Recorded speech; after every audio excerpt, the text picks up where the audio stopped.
الحمد لله رب العالمين والصلاة والسلام على رسوله محمد وآله وصحبه أجمعين. أشهد أن لا إله إلا الله وحده لا شريك له وأشهد أن محمدا عبده ورسوله. أما بعد. معزز حاضرین، اللہ کے فضل سے ہم اسی مسجد میں نماز کے مسنون طریقے کے بارے میں 14 یا 15 دروس میں نماز کا طریقہ سیکھا ہے. آج کا ہمارا یہ درس خصوصی درس ہے جس میں ہم عملی طور پر نماز پڑھنے کا طریقہ آپ کو دکھائیں گے، اور پریکٹیکل اور تھیوری دونوں میں فرق ہوتا ہے. جب تک ایک انسان عملی طور پر کسی چیز کا مشق نہ کرے، عمل نہ کرے، تطبیق نہ دے، اس وقت تک بہت ساری چیزوں کو سمجھنا آسان نہیں ہوگا. اسی مقصد کے اندر آج کا یہ درس ہم نے پریکٹیکل رکھا ہے تاکہ ہم نماز کا طریقہ عملی طور پر سیکھ سکیں. سب سے پہلے آپ کو باوضو ہونا ہے، جیسے کہ ہم نے بیان کیا تھا شروع میں. وضو کرنے کے بعد آپ نماز شروع کریں گے. آپ یا تو خود امام ہوں گے، یا مقتدی ہو کر نماز پڑھ رہے ہوں گے، یا تنہا نماز پڑھ رہے ہوں گے. ایک صورت آپ کی ہو. ہر صورت میں آپ کو پہلے نیت کرنی پڑے گی. آپ وضو کر کے آئے، نماز کے لیے کھڑے تھے، تو سب سے پہلے آپ کے دل کے اندر ارادہ ہونا چاہیے کہ میں کون سی نماز پڑھ رہا ہوں. دل کے ارادے کا نام نیت ہے. بعض لوگ کیا کرتے ہیں، اگر کھڑے ہونے سے پہلے زبان سے اسے ادا کرتے ہیں. میں نماز پڑھ رہا ہوں، ظہر کی یا عصر کی، کتنی رکعت، چہرہ کن کے کس طرف ہے، کس امام کے پیچھے، یہ پوری تفصیل بیان کرتے ہیں. یہ سنت سے ثابت نہیں ہے. یہ عقل اور نقل دونوں کے خلاف ہے. اس لیے دل کے اندر ارادہ ہو کہ آپ کون سی نماز پڑھ رہے ہیں. اس کے بعد اللہ اکبر کہہ کر آپ نماز میں داخل ہو گئے. اسے تکبیر تحریمہ کہتے ہیں. اللہ اکبر کہتے وقت آپ کا یہ ہاتھ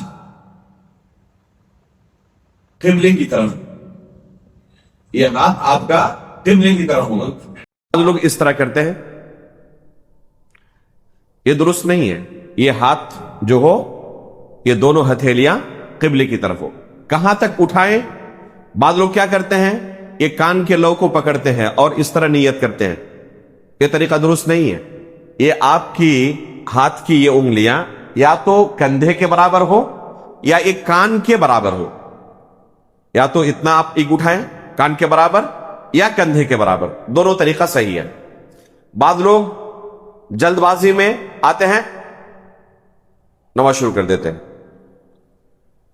اطمینان کے ساتھ ہاتھ بالکل قبلے کی طرف رکھے، اور یہ کندھے سے نیچے نہ ہو، کان کے لو سے اوپر بھی نہ ہو. اس کے بعد اللہ اکبر کہہ کے اب آپ نماز کے اندر داخل ہو رہے ہیں. نماز کے اندر جب داخل ہوں گے اللہ اکبر کہنے کے بعد، اس کے بعد اپنے ان دونوں ہاتھوں کو سینے پر رکھنا ہے، جیسے کہ صحیح ابن خزیمہ کی روایت میں موجود ہے صحیح سند سے کہ ہاتھ کو اللہ کے رسول صلی اللہ علیہ وسلم سینے پر رکھتے تھے. سینہ یہاں سے لے کر یہاں تک کو کہتے ہیں. اس کے بعد پیٹ کا حصہ شروع ہوتا ہے. تو یہ جو حصہ ہے جس میں دونوں ہڈیاں آ کر ملتی ہے نا، اس جگہ پر آپ اپنے ہاتھ کو رکھیں گے. یہ بایاں ہاتھ آپ کا پہلے آئے گا اور دایاں ہاتھ اس کے بعد آئے گا. یہ دایاں ہاتھ کیسے ہوگا؟ حدیث کے اندر ہے، اللہ کے رسول صلی اللہ علیہ وسلم نے وضع یدہ الیمنى علی الیسرى، دائیں ہاتھ کو بائیں ہاتھ کے اوپر رکھا. لیکن اس کی کیفیت کیا ہوگی؟ باریک اور دقیق انداز میں بھی حدیث کے اندر وارد. چنانچہ اللہ کے رسول صلی اللہ علیہ وسلم کا نماز کا جو طریقہ ہے، اس کے اندر سنن ابی داؤد وغیرہ کی روایت میں ہے کہ ظہر کفہ وضع یدہ الیمنى علی ظہر کفہ الیسرى، داہنی ہتھیلی کو یہ بائیں ہتھیلی کی جو پشت ہے اس کے اوپر اللہ کے رسول صلی اللہ علیہ وسلم نے رکھا ہے. والرسغ والصاعد، رسغ کہتے ہیں عربی میں اس جوڑ کو، یہ جو جوڑ ہے نا دونوں کو جوڑتا ہے، اس جوڑ کو، جس کو ہم لوگ کیا کہتے ہیں، بہت سارے لوگ پہنچے کہتے ہیں، بہت سارے لوگ جوڑ کہتے ہیں، تو اس کو عربی میں رسغ کہتے ہیں، اور اس کو کہتے ہیں ساعد. یہ حصہ جو ہے یہ ساعد ہے. تو تینوں چیزوں پر آپ کی ہتھیلی ہونی چاہیے. یہ داہنے ہاتھ کی جو ہتھیلی ہے اس کے پشت پر بھی ہو، جوڑ پر بھی ہو اور کلائی پر بھی ہو. پشت پر، جوڑ پر اور کلائی پر ایسے آپ رکھیں گے تو تینوں پر ہو جائے گی. ٹھیک ہے؟ ایسے آپ اگر ہتھیلی کو رکھتے ہیں تو سینے پر بھی ہے، یہ پشت پر بھی ہے، جوڑ پر بھی ہے اور ہتھیلی پر بھی ہے. اس کو ایسے رکھ بھی سکتے ہیں، وضع کا بھی لفظ ہے، اور اس کو باندھ بھی سکتے ہیں، اس طرح باندھ بھی سکتے ہیں. یہ جو ہے نا، اس کو ہم نے باندھ لیا، اس کو پکڑ لیا، تو پکڑ بھی سکتے ہیں آپ، اور ساتھ میں اس کو چاہے تو ایسے رکھ بھی سکتے ہیں. لیکن یہ ہتھیلی کہاں پر ہونی چاہیے؟ یہ حصہ بھی آ جائے نیچے، جوڑ بھی آ جائے، کلائی بھی نیچے آ جائے، اس ہتھیلی کے نیچے. اس طریقے سے سنت سے یہی طریقہ ثابت ہے. بس فرق یا تو رکھنے کے بارے میں یا پکڑنے کے بارے میں. تو تقریباً دونوں ایک ہی طریقہ ہے. تو ہتھیلی یہاں پر ہونی چاہیے. بعض لوگ کیا کرتے ہیں، اس طرح پکڑ لیتے ہیں، اس طرح پکڑ لیتے ہیں. حقیقت میں یہ طریقہ ثابت نہیں ہے. جو طریقہ ثابت ہے وہ یہی ہے کہ اس طرح ہتھیلی آپ کی ہونی چاہیے تینوں چیزوں پر. ظہر کفہ الیسری والرسغ والساعد، دائیں بائیں ہاتھ کی پشت اور جوڑ اور کلائی تینوں پر، اور سینے پر، نہ پیٹ پر، نہ ناف کے نیچے، اور نہ ایک دم گردن کے پاس، بلکہ اسے سینے پر رکھیں. یہ ہے سینے کا حصہ. اس کے بعد آپ دعائے ثنا پڑھیں گے. اس کے متعدد الفاظ ہیں، جیسے کہ ہم نے درس کے اندر بھی بیان کیا تھا. اللہم باعد بینی و بین خطایایا، یہ دعا پڑھنا چاہیں پڑھیں. دوسری دعائیں جو موجود ہیں جن کا ہم نے درس کے اندر تذکرہ کیا تھا، وہ دعائیں پڑھنا چاہیں کوئی بھی ایک دعائے ثنا میں سے اختیار کریں، پڑھیں. اس کے بعد اعوذ باللہ من الشیطان الرجیم، بسم اللہ الرحمن الرحیم، اور پھر اس کے بعد سورہ فاتحہ اطمینان کے ساتھ. اگر اکیلے نماز پڑھ رہے ہیں یا امام بن کر نماز پڑھا رہے ہیں، اطمینان کے ساتھ پڑھیں. مقتدی اگر آپ ہیں، امام کے پیچھے پیچھے آپ کو پڑھنا ہے تو امام کے پیچھے پیچھے پڑھتے رہیں. امام سے سبقت نہ کریں جہری نمازوں میں. جب امام کی آواز آپ سن رہے ہیں تو ان سے سبقت نہ کریں، ان کے پیچھے پیچھے سورہ فاتحہ کو پڑھیں. جہری نمازوں میں صرف سورہ فاتحہ پڑھنا ہے. سورہ فاتحہ کے بعد جو اور امام دوسری سورت ملاتے ہیں اسے نہیں پڑھنا ہے، بس سورہ فاتحہ. الحمدللہ رب العالمین الرحمن الرحیم، اس طرح اطمینان کے ساتھ ساتھ ایک ایک آیت کو پڑھیں. اس طرح سورہ فاتحہ آپ کی مکمل ہو جائے. سورہ فاتحہ آپ نے کمپلیٹ پڑھ لیا. اس کے بعد اگر جماعت کے ساتھ نماز پڑھ رہے ہیں، امام وَلَضَّالِّينَ کے بعد آمین کہیں گے، آپ بھی امام کے ساتھ وَلَضَّالِّينَ کے بعد آمین کہیں. اس کی خصوصی فضیلت آئی ہے، من وافق تأمینہ تأمین الملائکہ، اگر کسی کی آمین فرشتوں کی آمین کے موافق ہو جائے تو اس کی دعا قبول ہوتی ہے. اس لیے امام جس وقت آمین کہے اسی وقت آمین کہیں آپ. اس کے بعد امام کیا کریں گے؟ ایک سورہ پڑھیں گے. اس وقت آپ کو خاموش ہو کر سننا ہے بس. اس کے بعد آپ کا اور کوئی کام نہیں ہے ابھی. اسی طرح ہاتھ باندھے ہوئے آپ رکوع تک صرف امام کی قرات سنتے رہے غور سے. اس کے بعد امام رکوع میں جائیں گے، آپ بھی رکوع میں جائیں گے. امام کے بعد اکیلے نماز پڑھ رہے ہیں تو آپ وہ سورہ پڑھنے کے بعد، سورہ فاتحہ کے بعد کوئی سورہ پڑھنے کے بعد آپ رکوع میں جائیں گے. رکوع میں جانے کا طریقہ کیا ہوگا؟ اللہ اکبر کہیں گے آپ. رفع یدین ہے، یہ دوسری جگہ ہے جہاں پر رفع یدین ثابت ہے اللہ کے رسول صلی اللہ علیہ وسلم سے.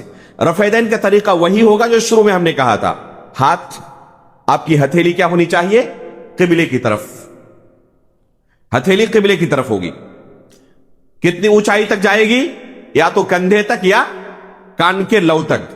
اتنی اونچائی تک ہو یا اتنی اونچائی تک.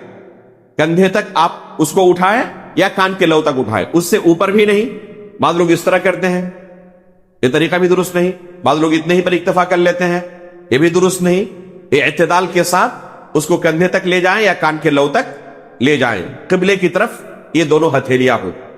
اس کے بعد آپ رکوع میں جائیں گے. ٹھیک ہے, اللہ اکبر کہنے کے بعد آپ رکوع میں جائیں گے. پوری نماز میں آپ کی نظر کہاں پر ہونی چاہیے؟ ابھی چونکہ ہم آپ کو سکھا رہے ہیں, اسلام کی طرف دیکھ رہے ہیں, لیکن نماز پڑھتے وقت آپ کی نظر سجدے کی جگہ پر ہونی چاہیے. جہاں پر آپ سجدہ کرنے والے ہیں وہاں پر آپ کی نظر ہونی چاہیے. اور سجدے کی کہاں جگہ ہے وہ ہر ایک کو پتا کہ کہاں پر میں سجدہ کرنے والا ہوں. اگر تنہا نماز پڑھ رہے ہیں یا امام بن کر نماز پڑھا رہے ہیں تو آپ کے سامنے سترہ بھی ہونا چاہیے. آپ کے سامنے سترہ ہونا چاہیے, کوئی ایسی چیز جس کی آڑ لے کر آپ نماز پڑھیں. اللہ کے رسول صلی اللہ علیہ وسلم نے سترہ اختیار کرنے کا حکم دیا ہے. جیسے آپ سنت پڑھ رہے ہو تو وہاں پر نماز نہ پڑھیں, بلکہ آپ کے سامنے کوئی چیز ہو جس کی آڑ لے کر آپ نماز پڑھیں. اگر مقتدی بن کر نماز پڑھ رہے ہیں تو ایسی صورت میں امام کا سترہ ہی مقتدی کے لیے کافی ہے. مقتدی کو الگ سے سترہ اختیار کرنے کی ضرورت نہیں ہے. تو آپ قیام مکمل کرنے کے بعد اب رکوع میں جائیں گے. اللہ اکبر کہہ کر اب رکوع میں جائیں. آپ کی نظر جیسے قیام کی حالت میں سجدے کی جگہ پر تھی, رکوع کی حالت میں بھی سجدے کی جگہ پر ہی آپ کی نظر ہوگی. نظر ادھر ادھر نہیں ہوگی. ٹھیک ہے, تو اللہ اکبر کہہ کر آپ اب رکوع میں جائیں گے. ٹھیک ہے, رکوع میں جاتے وقت یہ آپ کی کیفیت ہونی چاہیے, ہر ہڈی اپنی جگہ پر آ جائے. ٹھیک ہے, ہر ہڈی جب آپ کی جگہ پر آ جائے گی تو بالکل آپ سیدھے رہیں گے. یہ ہتھیلی جو ہے, یہ ہاتھ جو ہے, یہ بالکل سیدھا رہے. یہ دونوں ہاتھ سیدھے رہیں گے. بعض لوگ کیا کرتے ہیں, اس طرح کرتے ہیں, یہ بھی درست نہیں ہے. بعض لوگ ایک دم ملا لیتے ہیں اس طرح, یہ بھی درست نہیں ہے. بلکہ یہ کھلا ہوا ہونا چاہیے, کوئی جگہ ملنی نہیں چاہیے. نہ یہ اس جسم کے ساتھ ملے, نہ بہت زیادہ پھیلا دیں, بلکہ ایک دم سیدھی رہے اور سخت رہے. جیسے تیر کمان دیکھے ہیں نا, تو اس کے دھاگے کو بہت سخت باندھتے ہیں, اسی طرح ایک دم سخت ہونی چاہیے یہ جگہ. ڈھیلا بھی نہیں, پھیلا ہوا بھی نہیں, اور جسم کے ساتھ سٹا ہوا بھی نہیں, بالکل سخت اس طرح. اب یہ جو چہرہ ہے آپ کا اور یہ پیٹھ ہے ایک دم برابر ہو, اور یہ نظر جو ہو یہ سجدے کی جگہ پہ ہو. آپ آ جائیں, میں آپ کو دکھاؤں. ادھر ایک کیمرہ لے کر آ جائیں, اس طرف سے کوئی ایک بھائی آ جائیں, رکوع میں جائیں. یہ بہترین صورت ہے ماشاءاللہ. یہ دیکھیں بالکل یہ برابر ہے, ایک دم یہ بالکل برابر ہے. لیکن یہ تھوڑا سا, ہاں یہ تھوڑا مضبوط کریں ایک دم. ہاں اب بہترین ہے ماشاءاللہ. نظر بھی بالکل سجدے کی جگہ پر ہے, ایک دم پیٹھ بھی سیدھی ہے, اور یہ بھی ایک دم ٹائٹ ہے. ٹھیک ہے, پھیلا ہوا بھی نہیں, ایک دم سٹا ہوا بھی نہیں, تھوڑا سا اور ٹائٹ اگر کر سکتے ہو تو بہتر ہے. بہترین ماشاءاللہ. تو یہ ہے رکوع کا طریقہ. اگر یہاں پر ایک پانی کا گلاس رکھ دیا جائے تو گرے گا نہیں. تو بالکل ایک دم اعتدال ہونی چاہیے. ٹھیک ہے, اس کے بعد رکوع کے لیے رکوع سے اٹھیں گے. جب رکوع سے اٹھیں گے, اٹھے تو اسی طرح پھر اللہ اکبر کہیں گے, بالکل ہتھیلی قبلے کی طرف, اس کے برابر ہے, اس سے اوپر بھی نہیں, اس سے نیچے بھی نہیں ہے. بہترین پوزیشن ہے رکوع کے بعد کھڑے ہونے کی. اس کے بعد جب آپ رکوع کے لیے جائیں گے اس وقت بھی تکبیر کہیں گے, اللہ اکبر کہہ کر جائیں گے. رکوع سے اٹھیں گے تو کیا کہیں گے, سمع اللہ لمن حمدہ. اس کے بعد ربنا ولک الحمد. رکوع سے اٹھتے وقت ہم نے درس کے اندر تفصیل کے ساتھ اس مسئلے کو بیان کیا تھا کہ چاہے آپ مقتدی رہیں چاہے امام رہیں, دونوں صورت میں آپ کو سمع اللہ لمن حمدہ بھی کہنا ہے, ربنا ولک الحمد بھی کہنا ہے. امام کو بھی کہنا ہے, مقتدی کو بھی کہنا ہے. اس کے بعد اطمینان کے ساتھ آپ کھڑے ہو گئے رکوع سے اٹھنے کے بعد, پھر رفع دین کرنا ہے. رکوع میں جانے سے پہلے بھی رفع دین ہے, رکوع سے اٹھنے کے بعد بھی رفع دین ہے. رفع دین کرنے کے بعد سمع اللہ لمن حمدہ ربنا ولک الحمد کہنے کے بعد اب اپنے ہاتھوں کو چھوڑ دیں. بعض لوگوں کو آپ نے دیکھا ہوگا ہاتھ باندھتے ہوئے دوبارہ. اس وقت ہاتھ کی کیفیت کیا ہونی چاہیے, حدیث کے اندر بالکل نص موجود نہیں ہے صراحت کے ساتھ, نہ ہاتھ چھوڑنے کے بارے میں نہ ہاتھ باندھنے کے بارے میں. اسی وجہ سے علماء کے مابین اختلاف ہے. اور اس مسئلے میں جسے جو راجح معلوم ہو رہا ہو, جس پر جس کا دل مطمئن ہو رہا ہو, عمل کرنا چاہیے. ایک دوسرے پر نکیر کرنے میں شدت نہیں برتنی چاہیے یا نکیر نہیں کرنا چاہیے. جسے جو راجح لگ رہا وہ عمل کرے. آپ نے رکوع کے بعد اب پھر دوبارہ اب آپ کو سجدے میں جانا. اب سجدے میں جائیں اللہ اکبر کہہ کر. یہ بہترین طریقہ ہے. دیکھا آپ نے, پہلے انہوں نے اپنے ہاتھوں کو رکھا اور پھر اپنے دونوں گھٹنوں کو رکھا. ٹھیک ہے, تو پہلے ہاتھوں کو رکھنا ہے زمین پر اور پھر گھٹنے کو رکھنا ہے. تو یہ طریقہ ماشاءاللہ بہترین ہے. یہ ہاتھ بھی دیکھیں, یہ دونوں ہاتھ ماشاءاللہ یہ پیٹ سے لگے ہوئے نہیں ہیں, اسی طرح پیٹ سے لگے ہوئے نہیں ہونے چاہیے, بہت کھلے ہوئے بھی نہیں ہونے چاہیے تاکہ بغل والے کو پریشانی نہ ہو. یہ بہترین پوزیشن ہے ماشاءاللہ. یہ پیٹھ بھی ماشاءاللہ بہترین سیدھی ہے, ہر ہڈی اپنی جگہ پر ہے. اللہ کے رسول صلی اللہ علیہ وسلم فرماتے ہیں امرت ان اسجد علی 7 اعظم, مجھے 7 ہڈیوں پر سجدہ کرنے کا حکم دیا گیا. تو سجدہ کرتے وقت 7 ہڈیوں پر سجدہ کرنا ہے. 7 ہڈی سے مراد کیا ہے؟ یہ 2 ہتھیلی, 2 ہڈیاں ہوئی, دونوں گھٹنے 4 اور دونوں پیر 6 اور چہرہ 1 عضو ہے. اس طرح کل کتنے ہو گئے؟ 7 ہو گئے. چہرے کے بارے میں خصوصی تنبیہ یہ ہے کہ پیشانی اور ناک دونوں زمین پر ہونے چاہیے. ادھر سے نظر آ رہا ہو تو تھوڑا سا یہ کریں, فوکس کریں. دیکھیں دیکھیں, چہرہ بھی, پیشانی بھی زمین پر ہے اور ناک بھی بالکل زمین پر. اس طریقے سے پیر بھی ایک دم ماشاءاللہ بہترین ہے, ہاتھ بھی کھلے ہوئے ہیں اور سب نارمل ہے. اب پیر کیسے ہونے چاہیے؟ پیچھے آ جائیں آپ لوگ. پیر کی پوزیشن تھوڑا سا, ہاں, پیر ایک دم سٹے ہوئے بھی نہیں اور کشادہ بھی نہیں, نارمل پوزیشن میں قریب قریب ہو, ایک دم بالکل سٹ نہ جائے اور بالکل بہت دور بھی نہ ہو, بلکہ قریب قریب ہو, ایسا لگے کہ تقریباً ملے ہوئے ہیں. یہ سب سے بہترین پوزیشن ہے, کیونکہ اس بارے میں جو روایتیں ہیں وہ ایک دم بالکل صریح نہیں ہے. لصق والی جو روایت ہے کہ ایک دم ملے ہوئے ہو, یہ ثابت نہیں ہے. اس لیے اسے نارمل پوزیشن میں ہونا چاہیے. یہی سب سے بہترین پوزیشن ہے. استاد محترم شیخ صالح العثیمی حفظہ اللہ نے اپنے درس کے اندر بیان کیا کہ 4 صورتیں ہو سکتی ہیں پیر کی. ایک تو ایک دم ملے ہوئے ہو, ایک ایک دم کشادہ ہو, ایک ہو کہ قریب قریب ہے لیکن ملے ہوئے نہیں ہے, اور ایک ہے کہ ایک پیر کے اوپر دوسرے پیر کو رکھ لیا جائے. ایک پیر کے اوپر دوسرے پیر کو, تو 7 ہڈی پر نہیں ہوں گے, 6 ہڈی ہو جائیں گے, ایک پیر اٹھ گیا اوپر. حالانکہ 7 ہڈی پر اللہ کے رسول صلی اللہ علیہ وسلم نے سجدہ کرنے کا حکم دیا ہے. تو ان چاروں میں سے سب سے افضل صورت کسی کو قرار دیا. تو یہ ہے سجدے کی کیفیت. سجدے کی جو دعائیں ہیں آپ پڑھیں گے, درس کے اندر ان دعاؤں کا تذکرہ کیا گیا ہے. ابھی ہم دعاؤں کی طرف نہیں جا رہے ہیں یا اذکار کی طرف نہیں جا رہے ہیں, اس لیے کہ وہ اذکار ہم درس کے اندر تفصیل کے ساتھ بیان کر چکے ہیں کہ سجدے کے اندر کون کون سی دعائیں ہیں, رکوع کے اندر کون کون سی دعائیں. یہ تمام دعائیں جو مسنون ہیں, مشروع ہیں, صحیح احادیث ثابت ہے, وہ آپ پڑھیں گے اس وقت. اس کے بعد آپ سجدے سے اٹھیں گے. اٹھے سجدے سے, جی, اللہ اکبر کہہ کر سجدے سے اٹھیں گے. اب 2 سجدوں کے درمیان یہ بیٹھنا, اسی طرح نارمل بیٹھنا. اس وقت رب اغفر لی, رب اغفر لی, یہ دعا صحیح سند سے ثابت ہے. رب اغفر لی, رب اغفر لی, یہ دعا صحیح سند سے ثابت ہے. اس دعا کو پڑھنا ہے. اللہم اغفر لی وارحمنی وہدنی وعافنی وارزقنی یا وجبرنی کے جو الفاظ ہیں, ہم نے درس کے اندر کہا تھا کہ یہ جس سند سے مروی ہے اس میں کلام ہے. حبیب بن ابی ثابت کا عنعنہ ہے, اس وجہ سے وہ سند ضعیف ہے, وہ ثابت نہیں ہے. اس لیے یہ ثابت شدہ دعا ہی پڑھنی چاہیے, رب اغفر لی, رب اغفر لی. اگر زیادہ دیر تک رہے تو اسے تکرار کر سکتے ہیں, رب اغفر لی کو تکرار کے ساتھ پڑھ سکتے ہیں. اس کے بعد اطمینان کے ساتھ بیٹھنے کے بعد دوبارہ سجدے میں جائیں گے. جی جائیں, پھر اسی طرح سجدہ کریں جس طرح پہلی مرتبہ آپ نے سجدہ کیا تھا. ٹھیک ہے, اسی طرح سجدہ کریں جیسے پہلی بار سجدہ کیا تھا, اور پھر وہی دعائیں پڑھیں سجدے کی. پھر آپ سجدے سے دعائیں پڑھنے کے بعد اب اٹھیں گے. اٹھیں, یہ جلسہ استراحت ہے. بعض لوگوں کو آپ نے دیکھا ہوگا دوسرے سجدے سے اٹھنے کے فوراً بعد کھڑے ہو جاتے ہیں. بعض لوگ کیا کرتے ہیں, اس طرح کرتے ہیں, دوسرے سجدے جیسے سجدے سے گئے, اٹھنے کے بعد یہیں سے بیٹھتے نہیں ہیں. اسے جلسہ استراحت کہتے ہیں. اٹھنے کے بعد سجدے سے آرام سے بیٹھے, اس کے بعد اٹھے.